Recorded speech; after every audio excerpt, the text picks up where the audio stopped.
Hello friends, welcome back to our channel dream is officer. आज हम लोग बात करेंगे एक ऐसे शख्सियत के बारे में जिनसे आप भली भांति परिचित हैं, है ना। जिन्होंने सती प्रथा के उन्मूलन में सबसे बड़ा रोल प्ले किया है, सबसे बड़ा योगदान रहा है जिनका सती प्रथा को लेकर के इसे ख़त्म करने में, है ना। गवर्नमेंट रेगुलेशन एक्ट जो आया था 1829 में, उनमें सबसे बड़ा अगर किसी का योगदान था तो वो इन्हीं का था। Yes, we are talking about Raja Ram Mohan Roy. ठीक है, the man behind the evolution of sati pratha. ठीक है, he also known as the architect of modern India. Modern India में कई सारे चेंजेस, खास करके वुमेन्स के लाइफ से रिलेटेड, अगर कोई ले किसी व्यक्ति ने लाने में बहुत बड़ा योगदान दिया तो वो यही है। एक सोशल रिफॉर्मर थे, एक रिनोन थिंकर थे, हाईली स्कॉलर और लिटरेचर पढ़ने वाले व्यक्ति थे।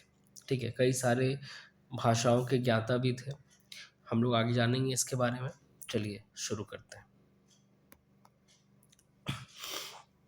थोड़ा पर्सनल लाइफ से इनके बारे में शुरू करते हैं। बात करें राजा राम मोहन रॉय की तो ऑब्वियसली ऑर्थोडॉक्स बंगाली फैमिली से थे, ब्राह्मण फैमिली से थे। बंगाल में इनका जन्म हुआ था, राधानगर में, 22 मई 1772 में। एज आई सेड, बहुत सारी लैंग्वेज के मास्टर थे, Sanskrit, Persian, Arabic, English, French, Greek and Hebrew. In language के मास्टर होने के कारण ही आगे जाकर के इन्होंने कई सारे रिफॉर्म्स किए, क्योंकि वेदों का इस्तेमाल करके ही इन्होंने सती प्रथा के बारे में बताया कि वो किसी भी जगह पर मेंशन नहीं है। ठीक है, किसी भी एंशियंट टेक्स्ट में मेंशन नहीं है। जब इन्होंने गिफ्ट टू मोनोथिस्ट अपनी नामक अपनी किताब 1809 में लिखी, उसमें भी इन्होंने इस बात का जिक्र किया था। इन्होंने भगवान आइडल्ट्री को ख़त्म करने की बात करी थी।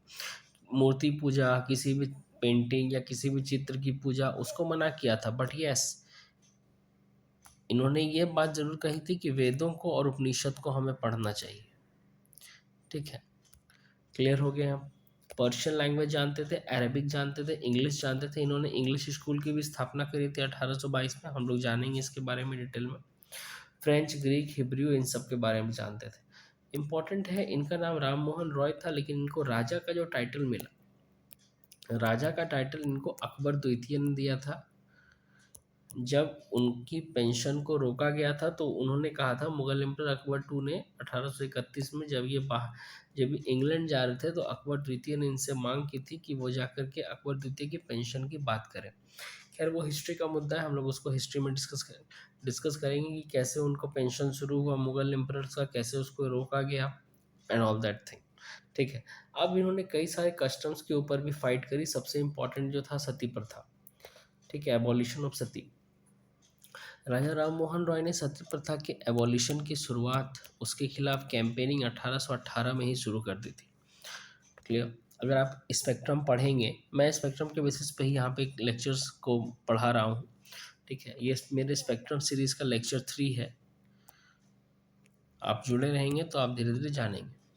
पहला 2 लेक्चर आ चुका है, 1857 का और सोशल रिफॉर्म का। सोशल रिफॉर्म के बाद से इंपॉर्टेंट लोगों के बारे में और ऑर्गेनाइजेशंस के बारे में चैप्टर है स्पेक्ट्रम में आपका, मैं उसी के बेसिस पे यहाँ पे पढ़ा रहा हूँ। 1818 में इन्होंने सती प्रथा के उन्मूलन के लिए यहाँ पे शुरुआत कर दी थी। कैंपेन शुरू हो चुका था। एंशियंट हिंदू स्क्रिप्चर्स का हेल्प लिया इन्होंने। मैंने अभी कहा ना, ये संस्कृत के बहुत अच्छे ज्ञाता थे। ठीक है, इनको संस्कृत लैंग्वेज बहुत अच्छा आता था। इन्होंने वेदों का और उपनिषद का इस्तेमाल किया था ताकि इन चीज़ों के बारे में जान सके। फाइनली लॉर्ड विलियम बेंटिक उस वक्त गवर्नर जनरल थे यहाँ के। उनके मदद से गवर्नमेंट रेगुलेशन एक्ट आया था 1829 का, जिसमें सती प्रथा को एबॉलिश कर दिया गया था और इलीगल कर दिया गया था। यहाँ तक हो गया, क्लियर है यहाँ तक। वुमेन राइट्स के लिए, विडो रीमैरिज के लिए, विडो रीमैरिज के लिए भी उन्होंने आवाज़ उठाई थी। उनकी डिग्निटी के लिए भी आवाज़ उठाई गई थी। वुमेन्स को प्रॉपर्टी में राइट्स मिले, ये भी बात इनके द्वारा ही उठाई गई थी। विडो रीमैरिज के लिए एक और व्यक्ति ने काम किया था जिसका नाम था ईश्वर चंद्र विद्यासागर। इनके ऊपर भी लेक्चर जल्दी ही आपको देखने के लिए मिल जाएगा हमारे चैनल पर। चाइल्ड मैरिज के ऊपर भी इन्होंने बात कही थी। चाइल्ड मैरिज के ऊपर मैंने अपने प्रीवियस वीडियोस में भी डिस्कस करा है। चाइल्ड मैरिज के रिगार्डिंग तीन तीन एक्ट बहुत इंपॉर्टेंट है, जिसमें से 2 तो एकदम पता होना ही होना चाहिए। 1891 का आपका एज ऑफ कंसेंट एक्ट, जिसमें जो रकमा बाई से रिलेटेड था। ठीक है, और एक शारदा एक्ट 1929 का, ठीक है, शारदा एक्ट। क्लियर है। हरबिलास शारदा जी ने इसमें अपना बहुत बड़ा योगदान दिया था। इसमें 10 से 12 साल तक कर दिया गया था महिलाओं का विवाह का एज को, और इसमें कर दिया गया था 12 से 14 साल का। देखेंगे इसको, ठीक है। प्लीज़ वो वीडियो देख लीजिएगा for more details. Caste reform को लेकर के भी इन्होंने बहुत बड़ी बात कही थी। जब इन्होंने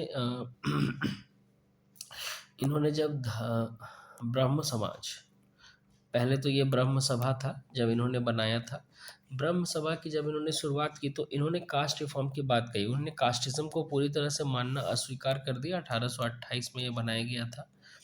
इन्होंने कंप्लीटली इसे मानने से मना कर दिया था, साफ साफ कहा कि हम कास्टिज्म में नहीं मानते। हाँ, बट एक बात, इन्होंने कर्मवाद का सिद्धांत नहीं दिया था कि कर्म पर आधारित है या बाय बर्थ है। इन्होंने ये इंडिविजुअल पे छोड़ दिया था, आपको जैसे मानना है मानो। लेकिन कास्ट रिफॉर्म की बात इन्होंने की थी, कास्टिज्म की बात की थी, कास्ट को खत्म करने की पूरी तरीके से बात की थी इन्होंने, ठीक है। लेकिन हाँ, कर्मवाद का सिद्धांत इन्होंने नहीं दिया, ये इंडिविजुअल छोड़ दिया, आपको जो आप जो चीज़ उचित समझे, ठीक। आगे आते हैं। अब इन्होंने यहाँ पे कुछ किताबें भी लिखी, कुछ ऑर्गेनाइजेशंस भी बनाए। सभा, सोसाइटी ऑफ फ्रेंड्स 1814 में बनाया गया था। 2-3 सभा इन्होंने बनाया था, ठीक है। एक तो सबसे इम्पोर्टेंट दो है इसमें से, एक सभा है, आत्मीय सभा 1814 में, सोसाइटी ऑफ फ्रेंड्स, जो मोनोथिज्म को प्रमोट करने के लिए बनाया गया था, जिसमें डिबेट होते थे रिलीजियस डॉक्ट्रिन्स को लेकर के, सुपरस्टिशन को लेकर के, दूसरे धर्मों से कुछ भी अच्छी चीज़ें को लेकर के इसमें लाने का प्रावधान था, ठीक है। ब्रह्म समाज 1828 में बना था, बहुत इंपॉर्टेंट है। इसी को आगे जाकर के कई लोग इवॉल्व करेंगे ब्रह्म समाज को। इसमें आपके 2-3 महत्वपूर्ण लोग जुड़ेंगे। एक तत्वबोधिनी सभा इससे आकर के जुड़ेगी, बाद में केशव चंद्र सेन इससे आकर के जुड़ेंगे। तो ये बहुत इंपॉर्टेंट समाज आगे जाकर के बनने वाला है। केशव चंद्र सेन के टाइम पे इसमें विभाजन भी होगा, ठीक है। ये अलग फ्रैक्शन से बढ़ जाएगा। हम लोग आने वाले लेक्चर्स में इसके बारे में और डिटेल में पढ़ेंगे, ब्रह्म समाज से रिलेटेड अलग अलग व्यक्तियों, इंपॉर्टेंट व्यक्तियों के ऊपर मैं यहाँ पे लेक्चर्स दूंगा, जिसमें हम लोग इसको और डिस्कस करेंगे, ठीक है। पहला ऑर्गेनाइजेशन था जिसने सबसे पहले ऑर्गेनाइज किया सोशल रिलीजियस रिफॉर्म मूवमेंट, ब्रह्म समाज ने, ठीक है। ये इटर्नल, अनसर्चेबल और इम्यूटेबल बीइंग पे बात करता है, और ये मोनोथिज्म पे बात करता है, मोनोथिस्ट पे बात करता है, एकेश्वरवाद पे बात करता है ब्रह्म समाज, ठीक है। पॉलीगैमी और पॉलीथिज्म का जो कॉन्सेप्ट था उसको ख़त्म करने की भी बात की गई थी यहाँ पे। यूनिवर्सल रिलीजन, मैंने अभी कहा ना, अलग अलग धर्मों से अच्छी अच्छी चीज़ों को ला करके एक साथ रखना। जैसे आप कह सकते हो बीरबल ने भी बहुत, अकबर ने भी, सॉरी बीरबल, अकबर ने भी एक बनाया था ना दिन इलाही करके, ठीक है। उसी तरह का ये भी एक तरह का कॉन्सेप्ट था। उसी तरह से इन्होंने क्रिश्चियनिटी, इस्लामिक मोनोथिज्म, इन सब चीज़ों को मिला करके एक ह्यूमन डिग्निटी वाले धर्म रिलीजन को बनाने की कोशिश की थी, जहाँ पे हिंदुइज्म, इस्लामिक, क्रिश्चियनिटी ये सब था। मिशनरीज का रैथ भी इनको सहना पड़ा था। क्रिश्चियन मिशनरीज के खिलाफ गए थे, क्योंकि यहाँ पे तो उन्होंने भी इनके खिलाफ काफ़ी कुछ करने की कोशिश की थी। अब आते हैं थोड़ा सा यहाँ पे एजुकेशन के बारे में। इन्होंने एजुकेशन के लिए भी बहुत सारा काम किया। 1817 से इन्होंने एजुकेशन के लिए कॉन्टिन्यूस काम किया। 1817 में इन्होंने हिंदू कॉलेज की स्थापना की थी डेविड हारे के साथ मिल करके। इसी के बाद मैंने बताया था इंग्लिश स्कूल की भी स्थापना की थी इन्होंने 1822 में, ठीक है। वेदांता कॉलेज 1825 में स्थापना हुई थी। यही वेदांता कॉलेज आगे जाकर के क्या बन, नहीं वेदांता कॉलेज तो ठीक है, हाँ, वेदांता कॉलेज की स्थापना की थी इन्होंने 1825 में। ये जो हिंदू स्कूल है, ठीक है, ये जो हिंदू कॉलेज है 1817 का, यही आगे जाके प्रेसिडेंसी कॉलेज बन जाएगा 1855 में, ठीक है। 1855 में प्रेसिडेंसी कॉलेज बन जाएगा। वेदांता कॉलेज इंपॉर्टेंट था, साइंस और फिलोसॉफिकल लर्निंग को मिला करके किया गया था, और ये सारी की सारी स्थापना जो इन्होंने की थी कैलकाटा में की थी। अब कोलकाता हो चुका है ऑब्वियसली, ठीक है। आगे आते हैं जर्नलिज्म की अगर बात करें तो ये पहले, ठीक, इन्होंने बंगाल वीकली निकाला था, सोशल रिफॉर्म, संवाद कौमुदी 1821 में, मिरातुल अकबर 1822 में। पहला पर्शियन जर्नल था इंडिया का। ये ईयर कहीं कहीं चेंज होता है, कहीं आगे पीछे भी होता है, एक बार चेक कर लेंगे इसको।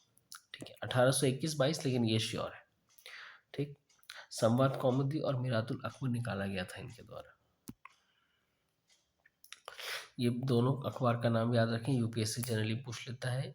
वैसे तो यूपीएससी सब नहीं पूछता, पीसीएस वाले पूछते हैं, बट इनका इंपॉर्टेंस क्या था, पहली बार फ्रीडम ऑफ एक्सप्रेशन यहाँ पे देखने को मिलता है, बस ये याद रखेंगे। अब कुछ इंटरनेशनल लेवल पे और इकोनॉमिक रिफॉर्म पे भी इन्होंने बात की थी। फ्रीडम मूवमेंट जैसे कि आयरलैंड में चल रहा था, नेपल्स में चल रहा था, लैटिन अमेरिका में चल रहा था, इन्होंने उन सब की लिबर्टी की बात करी, इकोनॉमिक रिफॉर्म की बात की गई थी इनके द्वारा। बंगाल, इस वक्त बंगाल में टेनेंसी एक्ट आ चुका था, पता होगा 1822 में आया था। ज़मींदारों का यहाँ पे रुतबा बहुत बढ़ चुका था, है ना। परमानेंट सेटलमेंट हो गया, लैंड होल्डर सोसाइटी वगैरह बने थे इस वक्त, ये वही फेज था। ज़मींदारों की ज़मींदारी प्रैक्टिस पर इन्होंने एक मिनिमम फिक्सेशन लगाने की बात की ताकि इंडियन किसानों को यहाँ पे मदद मिल सके। जुडिशियल इक्विलिटी की बात की थी।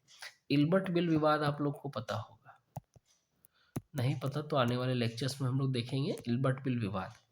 ठीक है, चलिए यहीं पे बात कर लेते हैं। इल्बर्ट बिल विवाद जो है यहाँ पे, ये 1883 का मुद्दा है, लेकिन राजा राम मोहन रॉय ने इसे बहुत पहले ही उठा लिया था कि जो जुडिशियल इक्वलिटी है वो होनी चाहिए, जो ज्यूरी के द्वारा होना चाहिए सारा कुछ, जुडिशियल पावर। ठीक है, कहने का सेंस था अंग्रेज जो जज थे वो तो भारतीयों के लिए काम कर सकते थे, भारतीयों के लिए फैसला सुना सकते थे, लेकिन भारतीय जज नहीं सुना सकते थे, या ज्यूरी का कोई कॉन्सेप्ट नहीं था उस वक्त properly.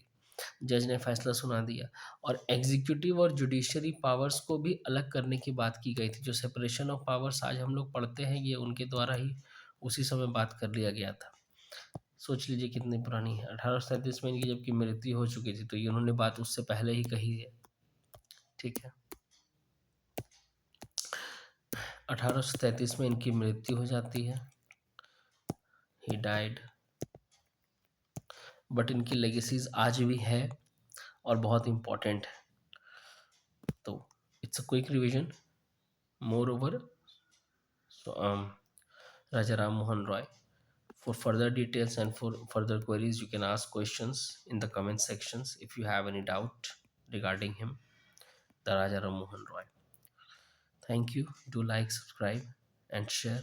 Thank you very much.